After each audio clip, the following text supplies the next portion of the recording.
अस्सलाम वालेकुम दोस्तों, आज आपका होस्ट वीज़ा वाला भाई डिस्कस करेगा आपके साथ कि क्या वो जॉब्स हैं यूके के अंदर जिनकी सबसे ज़्यादा डिमांड है और क्या यूके में जॉब हासिल करने का तरीक़ेकार है, किस तरह से आप स्टेप्स को फॉलो करते हुए यूके के अंदर ना सिर्फ एक अच्छी जॉब हासिल कर सकते हैं बल्कि यहाँ पे मूव हो सकते हैं खुद भी और अपनी फैमिली के साथ भी। सारे पॉइंट्स को आज आप लोगों के साथ पूरी डिटेल के साथ इस वीडियो के अंदर डिस्कस करूंगा, तो वीडियो को एंड नहीं करना है, वीडियो को स्किप नहीं करना है, वीडियो को पूरा देखना है और समझना है, और जो पॉइंट्स मैं बताता जाऊंगा उनको अपने पास नोट करते रहें। मैं सारे प्रोफेशंस की बात करूंगा, चाहे वो उसके अंदर मेडिकल प्रोफेशन हो, इंजीनियरिंग हो, उसके अंदर लेबर प्रोफेशन हो, टीचिंग हो, सब के बारे में आज मैं डिस्कस कर रहा हूँ। तो दोस्तों वीडियो को शुरू करने से पहले मैं आप लोगों को बता दूं, मैं एम कर रहा हूँ 1000 लाइक्स का इस वीडियो के ऊपर। तो वीडियो को पहले लाइक कर लें और हमारे चैनल को जरूर सब्सक्राइब कर लें, क्योंकि आपका किया गया सब्सक्राइब जो है वो आपको ही हेल्प करेगा, क्योंकि मैं डेली बेसिस के ऊपर कुछ ऐसी वीडियोस बना रहा होता हूँ जिसकी नोटिफिकेशन आपको मिलेगी। अगर आप भी वीज़ा के अंदर इंटरेस्टेड होते हैं तो वो आपको जरूर हेल्प आउट करेगी। तो दोस्तों आइए आज की वीडियो का आगाज करते हैं। तो दोस्तों अगर आप लोग भी यूके के अंदर जॉब हासिल करना चाह रहे हैं, यहाँ पे रीलोकेट होना चाह रहे हैं, तो आपको सबसे पहले समझना पड़ेगा कि जॉब हासिल होती कैसे है। उसमें सबसे इंपॉर्टेंट चीज़ होती है दोस्तों, उसको कहते हैं एसओसी कोड। अब एसओसी कोड क्या है? शॉर्टेज ऑक्यूपेशन लिस्ट जो आपकी है उसके अंदर आपकी जॉब का होना बहुत ज़्यादा ज़रूरी है। आज की वीडियो के अंदर मैं कुछ आप लोगों को ऐसे शॉर्टेज ऑक्यूपेशन कोड्स बता रहा हूँ जो आपके प्रोफेशन के लिए आपको हेल्प आउट करेंगे। और अगर इसमें आपका कोड नहीं आता तो मैं नीचे डिस्क्रिप्शन के अंदर लिंक दे दूंगा एक कंप्लीट लिस्ट का, जिसके ऊपर जाके आप जो है वो चेक कर सकते हैं कि क्या आपका कोड, मतलब आपकी जॉब जो है वो उस कोड के अंदर आ रही है या नहीं आ रही। सबसे पहले जो कोड मैं आप लोगों के साथ डिस्कस करना चाह रहा हूं दोस्तों, उस कोड का नाम है एसओसी कोड 2211। इसको कहते हैं मेडिकल प्रैक्टिशनर्स, जैसे कि डॉक्टर्स। अब जो डॉक्टर्स हैं यहाँ पे सबसे ज्यादा डिमांड दोस्तों उनकी रहती है। उसका रीजन ये है कि जो यहाँ का इदारा है एनएचएस के अंदर हमेशा डॉक्टर्स की शॉर्टेज रहती है। अब जो डॉक्टर्स यहाँ पे अपनी जॉब के लिए अप्लाई करना चाहते हैं दोस्तों, उनको मैं एक और बात बताना चाहूँ कि आपको पहले यहाँ पे 2 क्वालिफिकेशन पूरी करनी पड़ेगी जॉब हासिल करने के लिए। उसमें सबसे पहले नंबर पे आता है आपका प्लेब 1 टेस्ट। प्लेब 1 टेस्ट आप पाकिस्तान से, इंडिया से, बांग्लादेश से, जहां से भी वीडियो को देख रहे हैं वहां बैठे कंप्लीट कर सकते हैं। एक दफा जब आप अपना प्लेब 1 टेस्ट कंप्लीट कर लेते हैं दोस्तों, तो आपको रजिस्ट्रेशन करानी पड़ती है अपनी प्लेब 2 के लिए, ताकि आप GMC registration number, general medical council का एक आपका रजिस्ट्रेशन नंबर जो आपको अलॉट होगा वो आपको मिल सके। जब एक दफा आपको जीएमसी नंबर मिल जाता है दोस्तों, उसके बाद जितनी भी इस एसओसी कोड 2211 के अंदर जॉब्स लिस्टेड होंगी वो आपको मिल सकती हैं। एनएचएस की जॉब्स एक इंतहाई हाई पेड जॉब्स हैं दोस्तों, उसके अंदर आपको सारी फैसिलिटीज़ मिल रही होती हैं। उसके अलावा इसके अंदर सबसे अच्छी चीज़ ये होती है हेल्थ केयर सेक्टर के अंदर कि आपको इमिग्रेशन सरचार्ज जो है वो हेल्थ सरचार्ज नहीं देना पड़ता, वरना दूसरी जॉब्स के अंदर आपको वीज़ा फीस के साथ साथ हेल्थ सरचार्ज जो कि हर साल के हिसाब से इंश्योरेंस है, हेल्थ इंश्योरेंस, वो पे करना पड़ती है। तो वो इस वाली जॉब के अंदर मेडिकल के नहीं पे करना पड़ती है आपको। दूसरे नंबर पे अगर मैं बात करूं तो वो है एसओसी कोड 2231, जो कि नर्सेस के लिए होता है। सेम नर्सेस के लिए भी एक एक्स्ट्रा क्वालिफिकेशन आपको करनी पड़ती है, जिसके अंदर आपको नर्सिंग मेडिकल काउंसिल एनएमसी का कोड हासिल करना पड़ता है दोस्तों। अगर आप लोग इसके बारे में मजीद जानना चाहेंगे तो मुझे कमेंट सेक्शन में बताइएगा, मैं इस पर एक पूरी डिटेल अलग से वीडियो बना दूंगा। वैसे खुद से आप इसके ऊपर सर्च कर सकते हैं, कोड मैंने आप लोगों के साथ शेयर कर दिया है दोनों मेडिकल प्रोफेशनल्स का। आगे बढ़ते हैं दोस्तों। उसके बाद हेल्थ केयर सेक्टर के अंदर एक और बहुत बड़ा गैप है मार्केट के अंदर, वो है केयर वर्कर्स का। यहाँ पे बहुत सारे ओल्ड एज होम्स हैं, यहाँ पे बहुत सारे ऐसे घर हैं जहाँ पे बूढ़े लोग जो हैं वो रह रहे होते हैं, या वो लोग रह रहे होते हैं जिनको केयर की ज़रूरत होती है। तो अब एनएचएस जो है वो ये बोलता है कि भाई मैं इसका खर्चा खुद से नहीं उठाऊंगा, मैं इसको हैंडल नहीं कर सकता। तो उसने क्या किया है कि इसका कोटा बहुत सारे केयर होम्स को जो है ना वो डिस्ट्रीब्यूट कर दिया है। वो सारे के सारे केयर होम CQC जो है केयर क्वालिटी कमीशन, जो कि एनएचएस खुद मॉनिटर करता है, उसके अंडर ही काम कर रहे होते हैं। लेकिन इन तमाम कंपनीज के थ्रू आपको डायरेक्टली जॉब मिल सकती है। अब इस जॉब के अंदर आपको क्या फायदा होता है दोस्तों? इस जॉब के अंदर भी आपको यही फायदा होता है कि आपको इमिग्रेशन हेल्थ सरचार्ज जो है वो पे नहीं करना पड़ रहा होता। और हर साल पाकिस्तान, इंडिया, बांग्लादेश से बेतहाशा लोग इस 3145 ऑक्यूपेशन कोड के ऊपर जो है वो पाकिस्तान से और दूसरी कंट्री से यहाँ पे मूव हुए हैं, यहाँ पे रह रहे हैं और यहाँ पे सेटल भी हो चुके हैं। एक बात यहाँ पे मैं आपको बताना चाहूंगा दोस्तों, इस वाले जॉब कोड के अंदर एक बहुत बड़ा फ्रॉड चल रहा है, बहुत सारी कंपनी जो है इस वीज़ा को सेल करती हैं। तो इस चीज़ से मैं आप लोगों को बोलूँगा कि बचें, क्योंकि जो लोग इस कोड की जॉब्स को सेल कर रहे होते हैं वो जॉब रियल नहीं होती। वो सिर्फ और सिर्फ एक आपको जो है वो COS लेटर दे देते हैं जिसकी बुनियाद पे आपको वीज़ा मिल जाता है, लेकिन वो रियल जॉब नहीं होती। जब आप यहाँ पे आते हैं तो आपको प्रॉब्लम का सामना करना पड़ता है, क्योंकि जाहिर सी बात है वो रियल जॉब तो होती नहीं है। तो अब आपको उसका टैक्स भी पे करना है हर महीने, और आप जॉब भी नहीं कर सकते कोई और। तो लोग बहुत बुरी तरह फंस जाते हैं। अब दोस्तों बात कर लेते हैं कुछ इंजीनियरिंग सेक्टर की। सबसे पहले बात करूंगा सिविल इंजीनियर्स की। यहाँ पे यूके के अंदर सबसे ज़्यादा कंस्ट्रक्शन हो रही है। अगर मैं लंकाशायर डिस्ट्रिक्ट की बात करूं तो यहाँ पे बहुत सारे ऐसे प्रोजेक्ट शुरू हो चुके हैं जिसके अंदर कंस्ट्रक्शन के लिए सिविल इंजीनियर्स की डिमांड है। सिविल इंजीनियर का जो SOC कोड है वो है 2121। अगर आप एक सिविल इंजीनियर हैं तो आपको अपनी डिग्रीज HEC से और PEC से रिकॉग्नाइज करवानी पड़ेंगी, और उसके बाद आपको इन तमाम जॉब्स कोड के हिसाब से अपनी जॉब्स ढूंढनी पड़ेंगी। जो मैं जॉब कोड्स आप लोगों को बता रहा हूँ उस जॉब कोड को आप इंडीड के ऊपर भी सर्च कर सकते हैं और दूसरे जॉब प्लेटफॉर्म्स के ऊपर भी सर्च कर सकते हैं, जहां पे जो कंपनीज हायरिंग कर रही होंगी वो अपनी तमाम की तमाम जॉब ओपनिंग्स को अपनी वेबसाइट के ऊपर भी और इन प्लेटफॉर्म्स के ऊपर भी पब्लिक करेंगी।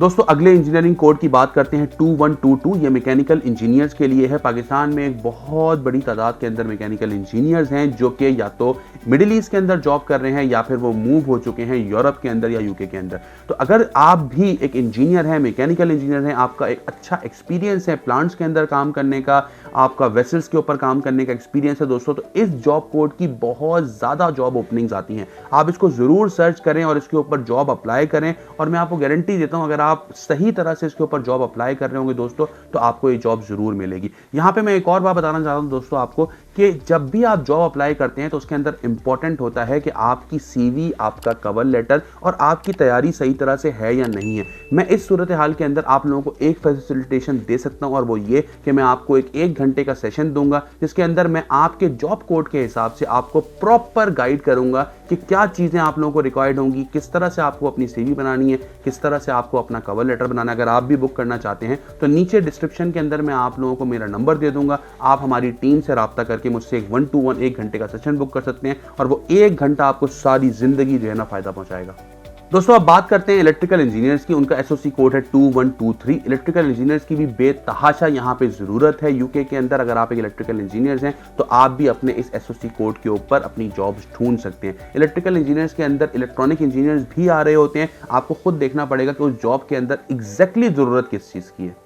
दोस्तों अब बात कर लेते हैं कुछ IT सेक्टर की। IT सेक्टर की पूरी दुनिया में बेतहाशा डिमांड है, और पाकिस्तान के IT सेक्टर के लोग और इंडिया के IT सेक्टर के लोग पूरी दुनिया के अंदर काम कर रहे हैं। जहां पर भी मैं यूके के अंदर IT सेक्टर में जाता हूं, बिलीव करें या तो मुझे पाकिस्तानी बंदा मिलता है या मुझे इंडियन बंदा मिलता है। तो दोस्तों अगर आप भी IT से बिलोंग करते हैं तो आप 2133 जिसका IT स्पेशलिस्ट मैनेजर का जो है वो जॉब टाइटल है, उसके बाद 2135 ये IT बिजनेस एनालिस्ट, आर्किटेक्ट्स और सिस्टम डिजाइनर्स हैं, और 2136 ये प्रोग्रामर्स और सिस्टम डेवलपमेंट प्रोफेशनल्स हैं। अगर आप इन तीनों जॉब टाइटल में से किसी के अंदर भी फॉलो करते हैं दोस्तों तो आप जरूर इसके ऊपर अपनी जॉब सर्च कर सकते हैं। जॉब सर्च करने के लिए मैंने आपको दोबारा बताया कि आपको हर जॉब के हिसाब से अपनी CV को ऑल्टर करना पड़ेगा, और आपको सबसे पहले अपना एक एम क्लियर करना पड़ेगा ताकि आपको जॉब मिल सके। दोस्तों अब बात कर लेते हैं एजुकेशन सेक्टर की। एजुकेशन सेक्टर के अंदर पाकिस्तान के अंदर बहुत ही एक्सपीरियंस्ड और क्वालिफाइड टीचर्स हैं जो बड़े बड़े स्कूल्स के अंदर जॉब कर रही हैं और बहुत ही कम तनख्वाहों के ऊपर जॉब कर रही हैं। मैं ट्रेवल से अपना मेरा ताल्लुक है, तो मेरे साथ टूर्स के ऊपर बहुत सारी टीचर्स जो हैं वो ट्रेवल करती थी। कोई बीकन में है, कोई सिटी में, कोई बड़े बड़े स्कूल्स के अंदर वो जॉब कर रही हैं, लेकिन उनकी तनख्वाहें बहुत ही कम हैं और काम उनका बेतहाशा है दोस्तों। तो अगर आप भी एक अच्छी टीचर हैं, अच्छा एक्सपीरियंस है आपको, तो आपका कोड है 2314। 2314 है सेकेंडरी एजुकेशन टीचिंग प्रोफेशनल्स। अगर आप भी सेकेंडरी स्कूल टीचर हैं तो इस वक्त बेतहाशा जॉब्स हैं यहाँ पे। और मजे की बात यह है टीचिंग के अंदर कि कंपनी आपका पूरा खर्चा उठा रही होती है, आपका कोई खर्चा नहीं होता अगर आपको सही जॉब मिल जाती है। तो इस कोड की आप जॉब जरूर ढूंढें। और इसके अलावा जूनियर जो टीचर्स हैं, जो नर्सरी की टीचर्स हैं, उनके भी जॉब कोड्स अवेलेबल हैं। नीचे दी गई लिस्ट के अंदर जरूर जाएं, उसको अच्छी तरह से आप जो है ना वो फॉलो करें।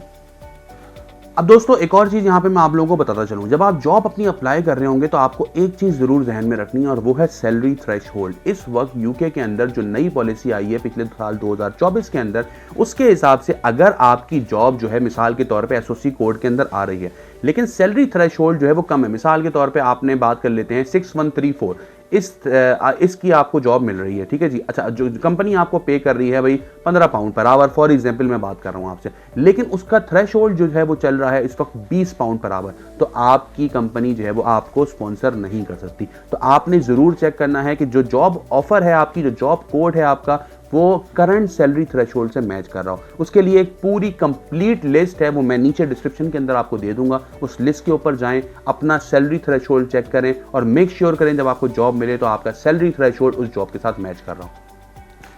दोस्तों, मैं उम्मीद करता हूं कि मेरा ये आज का जो वीडियो था आप लोगों को हेल्प आउट करेगा। अगर आप लोग भी यूके के अंदर मूव होना चाहते हैं, जॉब करना चाहते हैं और यहाँ पे अपने आप को सेटल करना चाहते हैं, मैं अपनी वीडियोस के अंदर ना सिर्फ विजिट वीज़ा बल्कि वर्क वीज़ा के बारे में भी आप लोगों को गाइड कर रहा होता हूँ।